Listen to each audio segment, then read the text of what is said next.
Welcome back to the deep dive. And if you have been riding along with us for the last few weeks, we have been on a pretty specific journey. A very specific journey. We've been unpacking this whole Building Humans series, looking at, the biology, the psychology, the really early developmental stages of what makes us, well, us. It has been a fascinating road. We looked at the hardware, the brain, the body, and we started looking at the software, so to speak. Exactly. But today feels different. We are stepping into something that feels less like a biology lesson and more like, I don't know, a philosophical reveal. That's a great way to put it. We are looking at the grand finale of the source material we've been covering. It really is the culmination. I mean, Yeah. everything we've talked about regarding the mechanics of development, Mm. it all leads to this moment. This is where the science meets the social reality. It really is. We are diving into two absolute heavyweights of text today. The social question, the forgotten citizen, and the rights of the child. A manifesto for peace. Heavyweights is right. Now, these draw directly from Maria Montessori's seminal work, The Secret of Childhood. And I have to be honest with you, when I first saw these titles in a research stack, I thought, okay, we're going to talk about parenting tips. Sure. How to stop tantrums, how to get them to sleep, maybe how to get them into a good university one day, that sort of thing. That is the standard assumption, Yeah. isn't it? Whenever we talk about the child, we automatically assume the conversation is about management. Right. But this isn't that. I mean, not at all. This isn't a guide on how to manage a child. This reads like a manifesto for a global revolution. It is a revolution. That is exactly the right word for it. We are moving entirely beyond the physical needs of the child. Yeah. Milk, blankets, shelter, vaccines. All the basics. All the basics. Those are important, obviously.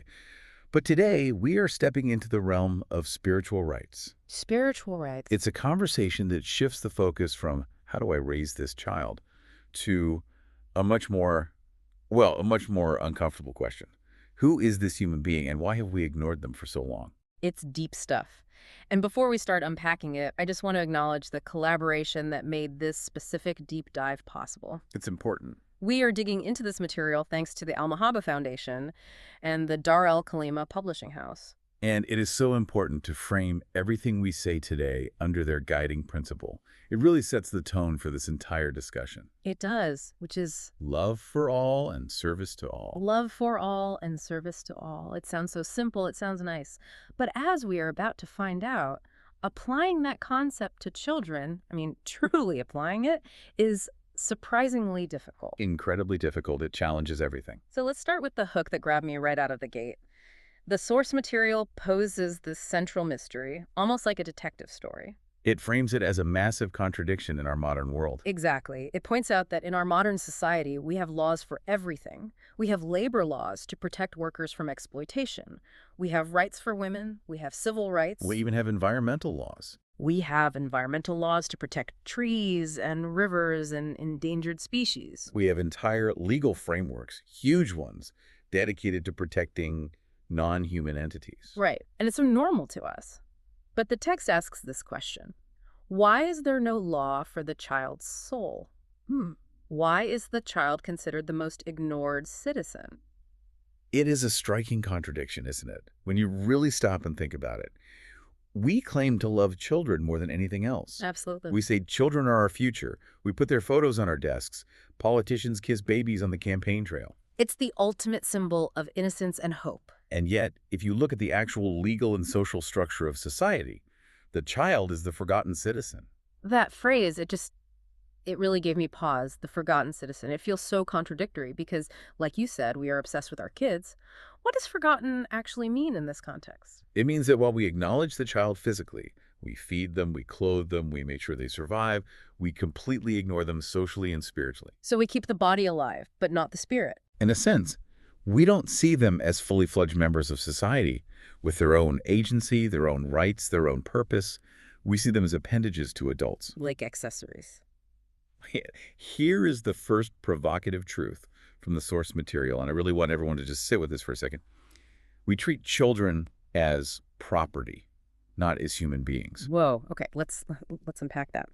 Property. That feels incredibly harsh. I think most parents listening would immediately push back and say, I don't own my child like I own my car or my house. Consciously, sure, of course. No one walks around thinking, I own this human.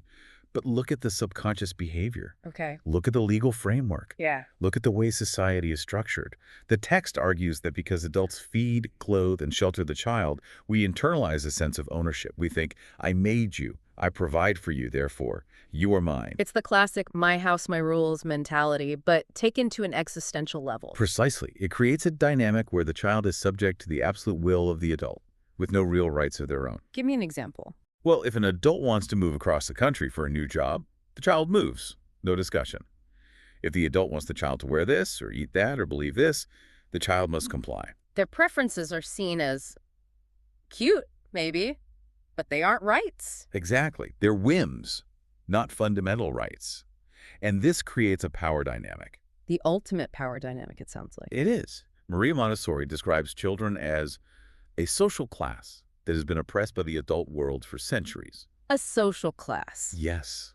Think about that framing. We usually talk about class oppression in terms of economics or race or gender, but we rarely, if ever, think of childhood as a class that is systematically oppressed by adulthood. That is a massive paradigm shift. I mean, it takes the cute, cuddly image of childhood and suddenly puts it in this very stark political or sociological light. It does. Because if they are an oppressed class, then the adult is, well, the adult is the oppressor. In a structural sense, yes. And it's so important to say we aren't doing it out of malice. We love our children. We are doing it out of ignorance, out of habit. It's a cultural inheritance. But the result is the same. The child lives in a world where their voice, their needs, and their very nature are secondary to the convenience of the ruling class. The adults. The adults. And this brings us to one of the most fascinating concepts in these documents, which is the adult superiority complex. This is a crucial definition for understanding everything else we're going to talk about. The adult superiority complex. I love the sound of that, even though it sounds like something I'm probably guilty of. It sounds like a diagnosis. What is it? It's a psychological barrier. It's the deep-seated, often unconscious belief that adults are the finished product. We are the masters of the world. The final version. The final version, exactly. We see ourselves as the standard of perfection. We look in the mirror and say, this is what a human is supposed to be. Consequently, we see the child as simply an imperfect, empty vessel, a not yet human. Or like a defective adult. A defective adult that needs to be filled up and molded until they become like us. Right, like they are a project and we are the project managers. Or they're broken adults that need fixing. Exactly. We judge them by our standards. We say they're so slow, they're messy, they're irrational, but we are comparing them to adults. It's like, as the saying goes, judging a fish by its ability to climb a tree. It's a completely unfair comparison. And because of this superiority complex, we force children to live in a world that is completely hostile to their nature. Hostile, that's a strong word. Think about it. We build what the text calls giant-sized cities. Giant-sized city, you mean just regular cities, like the one I live in? Regular to us. Yeah. But try this exercise in empathy. Imagine if you woke up tomorrow and the stairs in your house were 4 feet high. I'd need a ladder to get to the kitchen. Exactly. Imagine the sinks were out of reach. The doorknobs were impossible to turn. You are literally trapped in rooms unless a giant comes and opens the door for you. The chairs are too high, the counters are too high. The cars rushing by are loud, terrifying monsters that you can't even see over. The physical world is constantly telling the child, you don't belong here. This wasn't built for you. You are an alien in this environment. That's incredibly isolating. Makes you feel completely helpless. Helplessness is the defining feeling of childhood in the modern world. But the text goes further than just the physical, right? It talks about the temporal scale. Yeah. The scale of time. Yes, and this is where the oppression becomes like daily and grinding. Yeah. We force them to adhere to fast-paced schedules that do not fit their nature. It's a tyranny of time. Oh, I feel this one so much. Hurry up, put your shoes on, we're late, let's go, let's go. I've said it 1,000 times. We all have. I have. And that is the adult rhythm. We are obsessed with efficiency. Point A to point B. Yes, with zero friction. We view time as a resource to be managed, to be optimized. But the child's nature is completely different. It's observational. They don't care about point B at all. They care about the journey. That's it. They want to stop and look at the ant on the sidewalk for 10 minutes. Or the crack in the pavement. Or a weird-looking leaf. Yes. They want to try to button their own coat, even if it takes them an eternity. They're in a state of being while we're in a state of doing. And when we literally drag them along, physically or metaphorically, we are asserting our superiority. We are saying, my time and my agenda matter. Your need to observe and learn does not. We are declaring our world more important than theirs. It's interesting because we usually frame that as, you know, teaching them discipline or teaching them how the real world works. That's the justification. But the source is suggesting that we are actually just crushing their natural rhythm. We are imposing our biological rhythm onto a being that has a completely different biological rhythm. It's like forcing a nocturnal animal to live in broad daylight and then getting angry when they struggle. And then we label them. We label them as disobedient or slow or difficult, but really we're just being impatient giants. And that leads to what Montessori calls the social question. Yes, this is the core challenge she poses to all of us. The social question is, can we build a world that fits the child?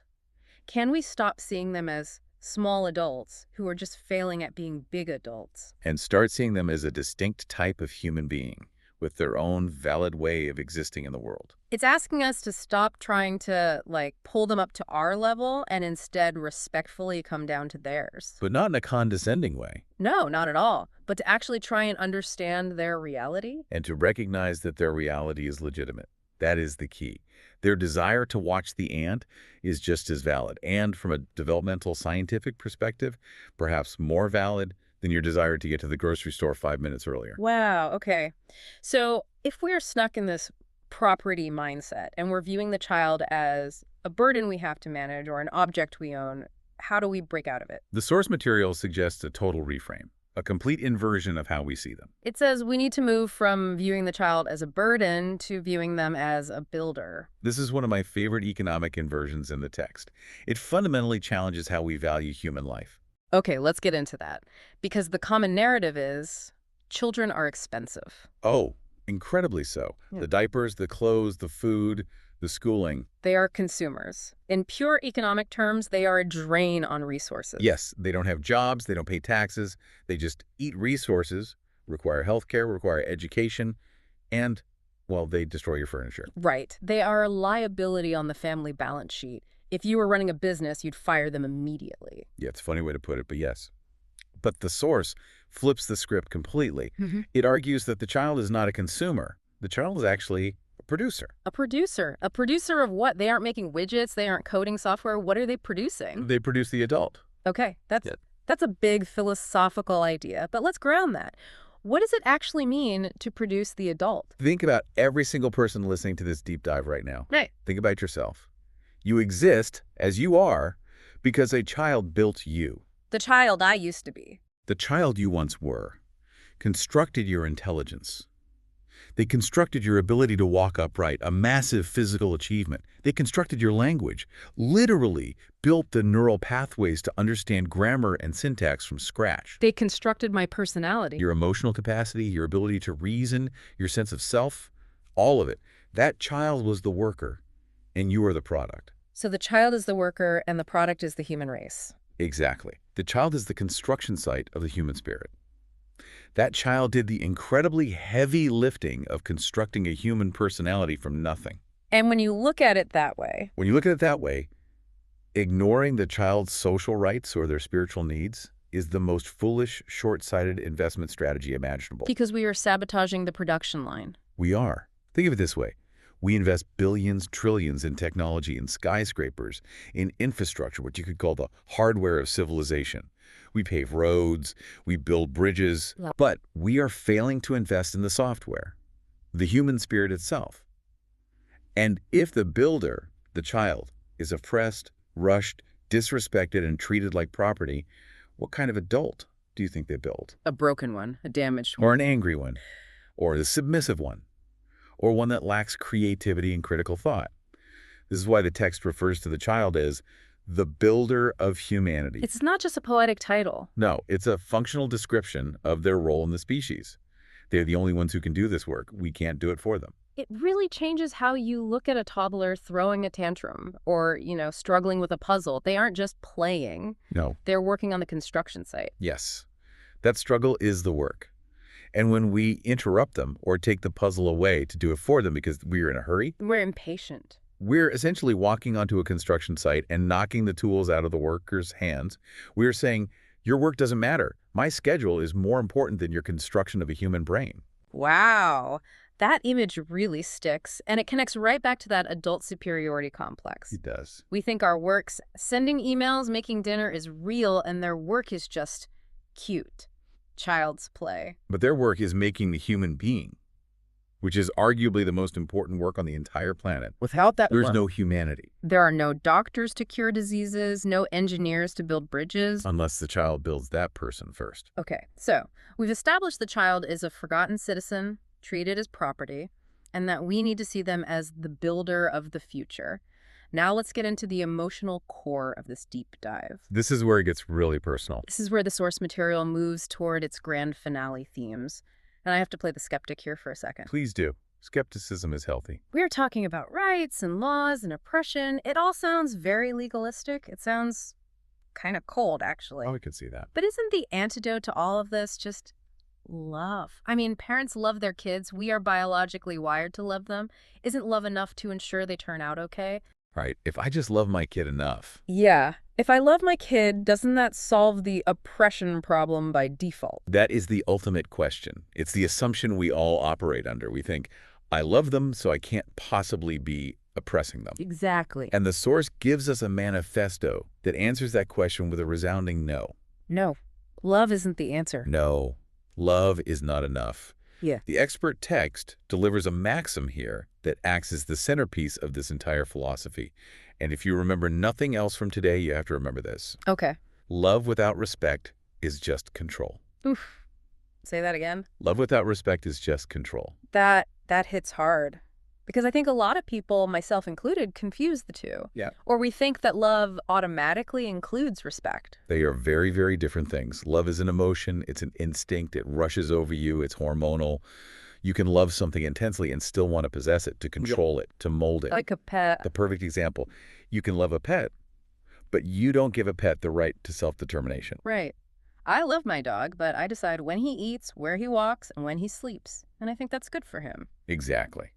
And the source argues we do the same to children, just on a more sophisticated level.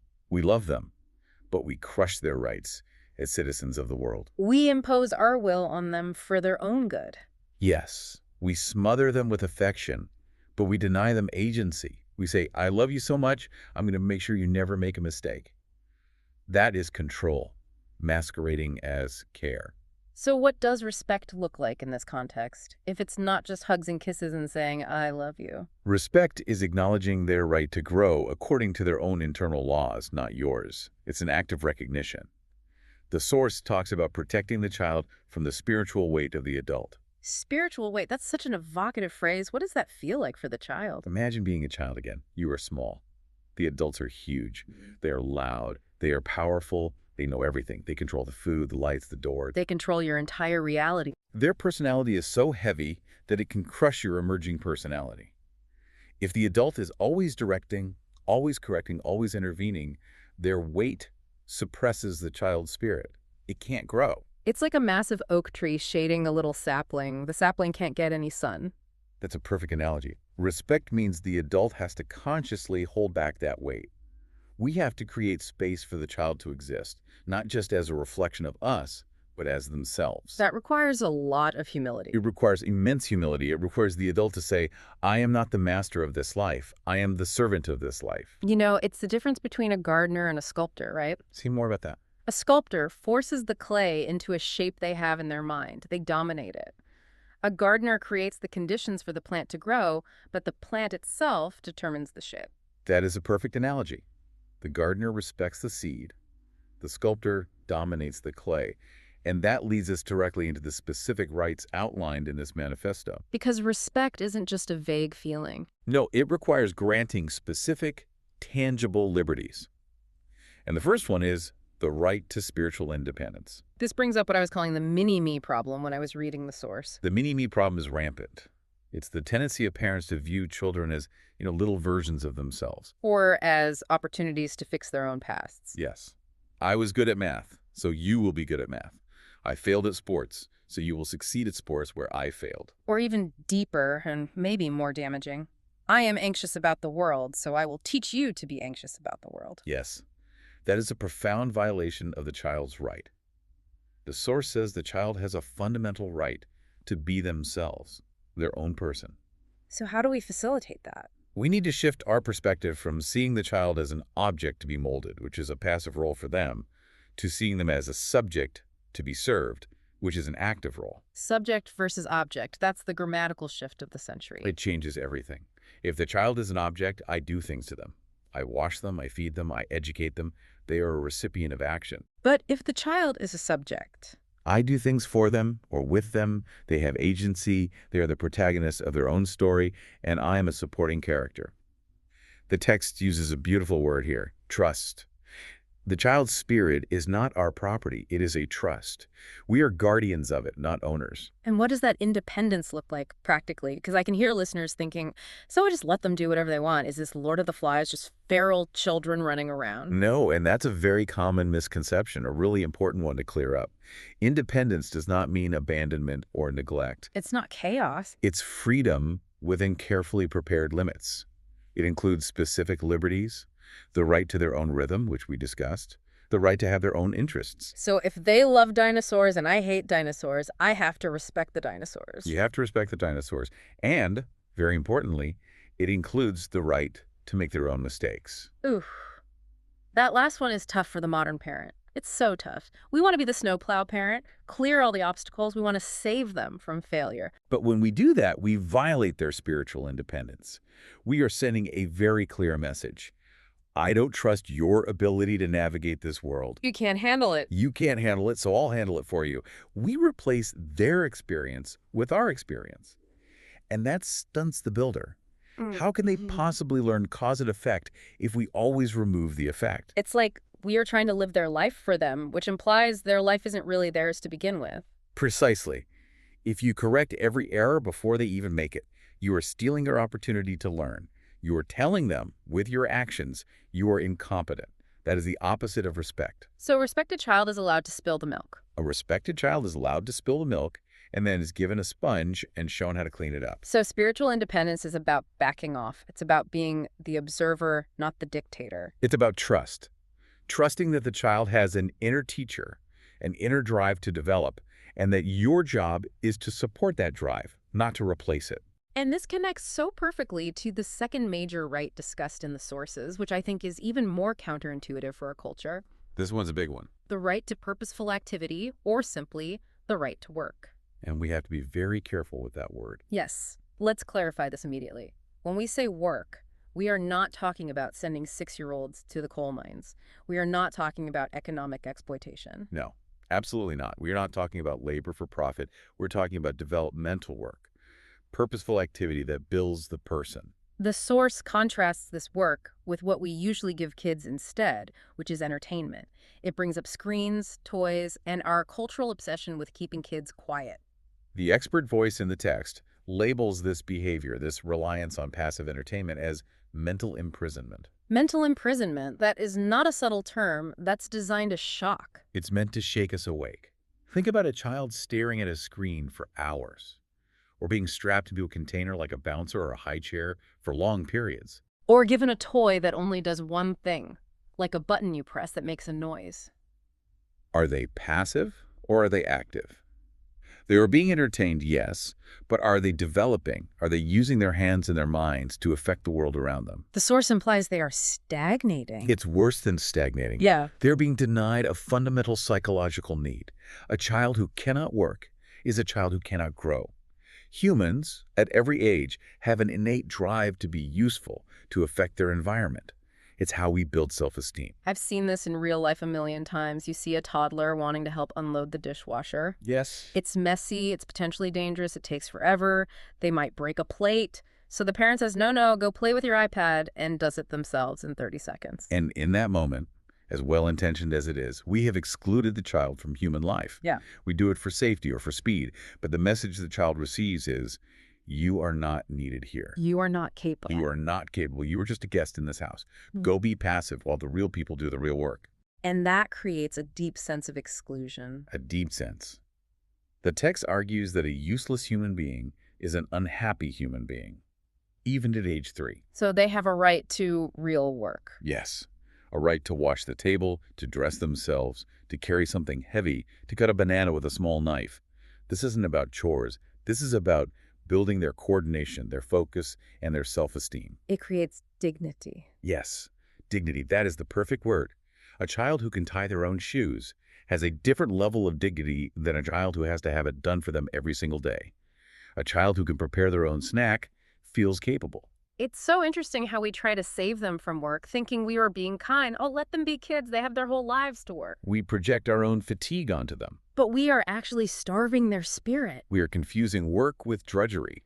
For adults, work is often drudgery because we do it for money or because we have to. For a child, work is joy, it's creation. They do it to build themselves. They don't want to wash the table because it's dirty. They want to wash the table because they want to be a washer of tables.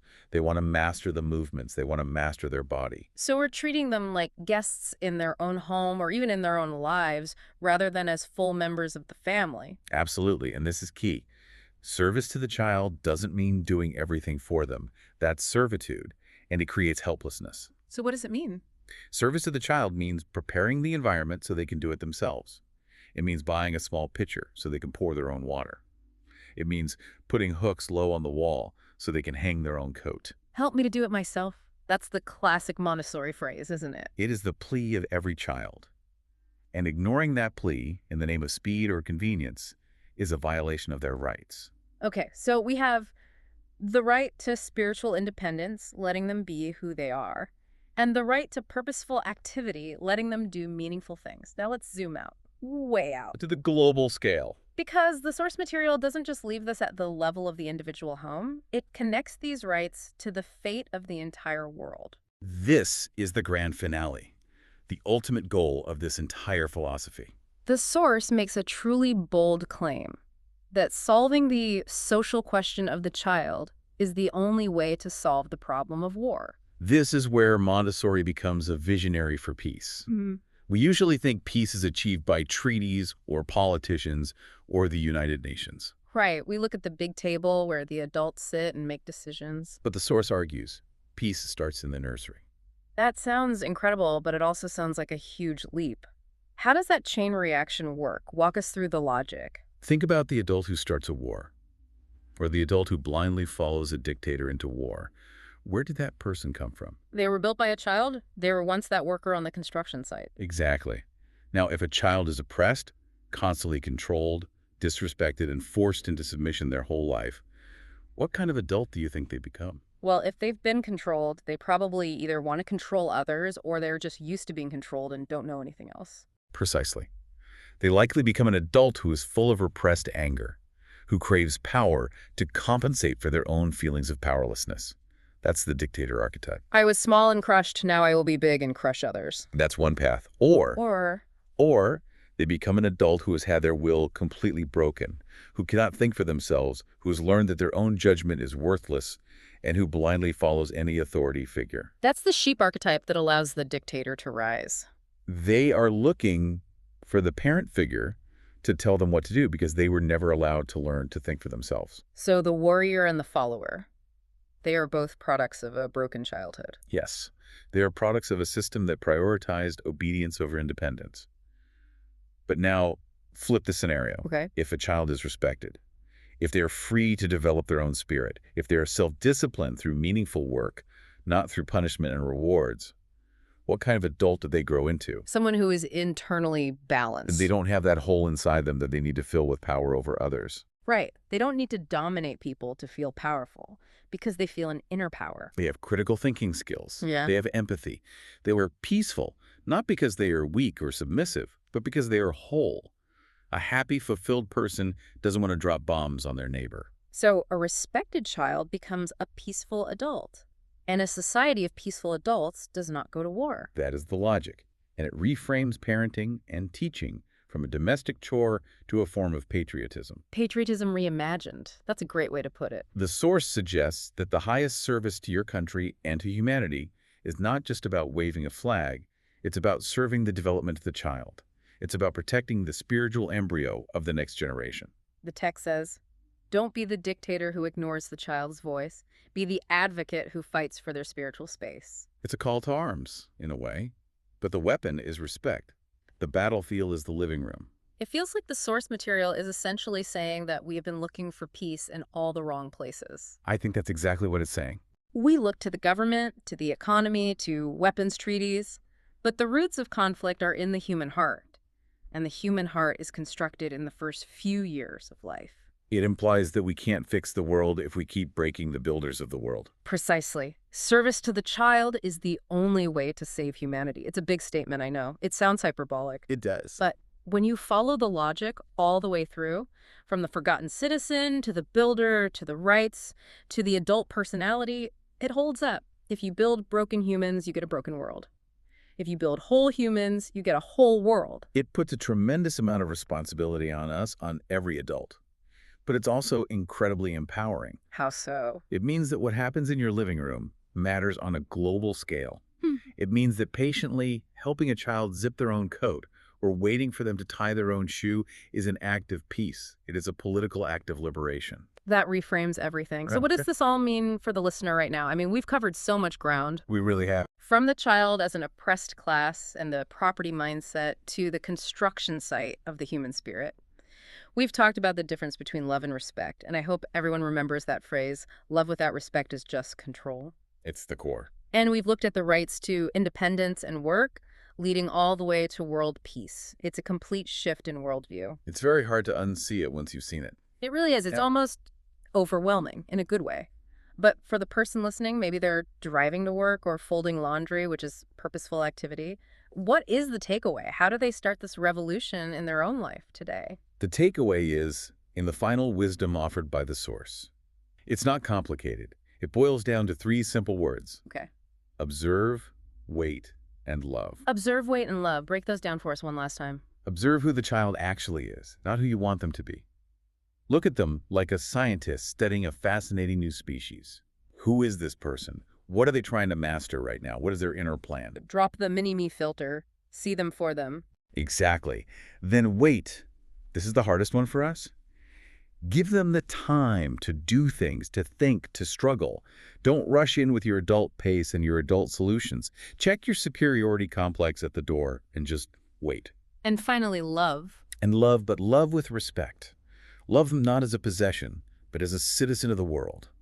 Love them as a sacred spirit that has been entrusted to you for a short time. Because, as the source reminds us over and over, you are building more than a child. You are building the future of the human race. That is the mission. That's it. If this conversation has sparked something in you, if you want to join this revolution of the child's rights, you really need to go to the source. The insights we discussed today are based on Maria Montessori's foundational work, The Secret of Childhood. It is a book that changes lives. I highly, highly recommend it. It's not just for teachers or parents. It's for anyone who interacts with human beings. You can find resources and get a copy of the book through the Dar El Kalima Publishing House. That's darelkalima.com. They are doing incredible work getting this material out there. And we have to remember the collaboration with the Al-Mahaba Foundation. Their work is vital in spreading this message of peace and service. Absolutely. We want to thank you for joining us on this episode of Building Humans. It's been a deep dive indeed. It has. A pleasure as always. We'll leave you with the motto that guides this entire series and hopefully your week ahead. Love for all, service for everyone. Thanks for listening. We'll see you next time.